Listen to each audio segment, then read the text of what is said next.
Last one, dude. You gotta get this. This is it. Oh! Hey, how's it going, guys? This is Dave2D, and I just got back from CES 2017. Now, I don't go to this event with the intention of making like a particular type of video. I just kind of go in. If I see something cool, I make a video. Last year, at the beginning of 2016, Skylake H processors were coming out, and in the middle of last year, the GTX 10 series for laptops came out, and those things just blew the laptop industry wide open. They basically provided the graphics powers to make your laptop into a desktop replacement. It was that awesome. So that kind of big step up in performance, you're not gonna get that from the processor upgrades that we're getting right now that we saw at CES. So we're getting the Kaby Lake H processors, so the quad-core Kaby Lake processors. The big graphics cards improvements are the new GTX 1050 and the GTX 1050 Ti. Now, I was able to play with both of them. I was kind of disappointed because my expectations were unrealistically high. I was so blown away by the 1060 to the 1070, 1080 cards. Those things were just amazing. I kind of thought the 1050 would be also really cool. It is, it's just that it's more tuned down. So I would say that the 1050 is about a 20%, maybe 25% improvement over the 960M. From what I saw, I had limited time working with it. The 1050 Ti, we're looking at slightly better performance than a 970M, or actually in some cases equivalent to the 970M. But overall, very cool cards. I'm excited to give you full reviews of those shortly. The two laptops that kind of stuck out for me, first, the Dell Inspiron 7000, $800 laptop, GTX 1050, Kaby Lake CPU. It's a very capable machine, and the pricing is really good. I think it looks better than last year's model, and the trackpad feels nicer than last year's trackpad. I wouldn't say it's a perfect trackpad or anything, but for $800, pretty good value. The other one is the Acer Vx 15. It's also the same kind of idea, $800 gaming laptop, reasonably priced, good performance. Now, both of them have that black and red thing going on, which I don't love, but overall the performance for the money, I'm very happy with. Now, on that note, in general, I think companies are kind of cluing into the fact that we don't love black and red gaming laptops. I mean, maybe they sell in a particular type of demographic that I'm not familiar with, or just maybe it's just my personal distaste for black and red gaming laptops, but I mean, those are just so played out.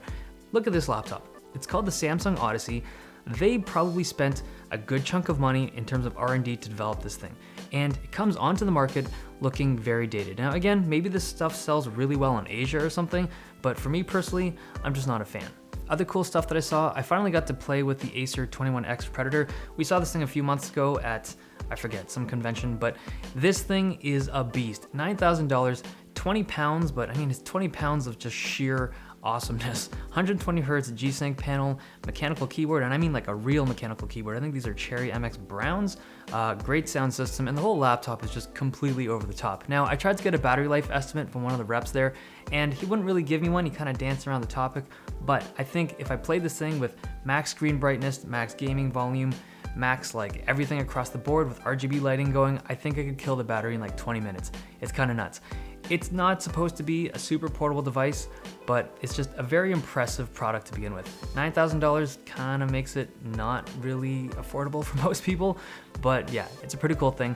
Another thing I got to play with was Razer's super cool working concept called Project Valerie. It's based off the Razer Blade Pro, but with 3 monitors. Now, I gotta be honest, when I first saw this thing in press, like before the event, I thought it was cool looking, but I didn't think it would be very practical. But after using it in person, it's really changed my perception of usability and even desirability. I mean, it's still not something that I think everyone's gonna buy or should buy, but the triple monitor gaming thing is more immersive than I thought it would be. Now, I've played with triple monitors on my desktop before in the past, and because your screen is kind of a certain distance away from your face, I mean, the immersion is there on a desktop as well, but when you're playing on a laptop, your face is just naturally closer to the screen, and the immersion is just that much better.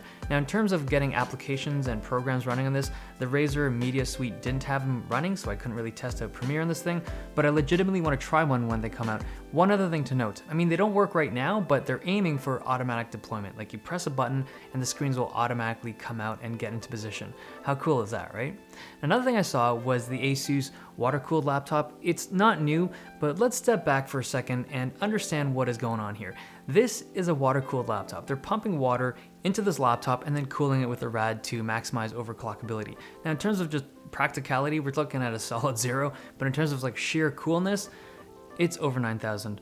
Okay, other cool stuff. The Dell 8K monitor, it's super sharp, super high resolution. It's not the first of its kind, but it's the first one that's kind of hit consumer grade. It's still very expensive, $5,000, and it needs a ridiculously powerful card to run it. You're looking at a GTX 1070, maybe a 1080 to power those pixels, and you need 2 display ports to power it. So if you have a Mac and you're trying to set this up, you're gonna have to use 2 of your USB-C ports to get this thing going. Actually, they might have an adapter that can do, I don't know. It needs a lot of power, it needs a lot of cables to make this thing run, but it's an 8K screen and it looks awesome. Dell also had something called the Canvas, which is a 27-inch monitor that's touch-enabled, reminiscent of the Microsoft Surface Studio, but they market this thing as a secondary screen. Now, I actually got to spend quite a bit of time on this thing. I don't know how useful it is for my particular workflow because they didn't have Premiere installed. I tried to get used to, I forget what video editing application they had going on there. I mean, it's entirely software dependent, so I can't really give this thing even like a rough opinion. I would need to try it on Premiere, but the idea is really cool. I definitely want to check it out when I can get one in. The TVs were on point as usual, lots of super thin stuff with great image quality. There were a lot of cars. Volkswagen in particular had a sweet electric concept with blue tires. I mean, these blue tires would turn black on the road in like 5 seconds, but it looked super cool on the show floor, hence their inclusion in this video. One last thing, I have a couple items that are still under NDA that are sitting, one of them is actually right off frame there. I can't do a review of them quite yet because the NDA has to lift, but when it does, and it will be soon, you'll be seeing a full review on a couple cool things that I'm pretty sure you guys will be interested in. These are things that I'm like super amped about personally. That's the end of this video. Hope you guys liked it. Thumbs if you liked it, subs if you loved it. It's been nice. See you guys next time.